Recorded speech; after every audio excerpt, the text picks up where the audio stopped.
साहेब काळजी करू नका, तुमच्याच मतदारसंघात आहोत.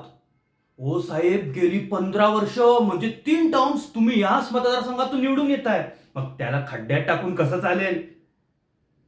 सांगितलं ना साहेब तुम्हाला, तुमच्या जीवाला धोका आहे म्हणून तुम्हाला इथे आणलंय. साहेब हे ना, हे थंड हवेचं ठिकाण आहे. हा, वरती बघा, आरसीसीचा स्लॅब पण आहे. साहेब केवळ तुम्ही मंत्री आहात ना म्हणून तुम्हाला इथे सेकंड होम मध्ये ठेवलंय. सेकंड होम म्हणजे साहेब, ती मुंबई पुण्यातील माणसं असतात ना, ते आठवडाभर तिथे काम करतात आणि इन्व्हेस्टमेंट म्हणून ही सेकंड होम्स विकत घेतात.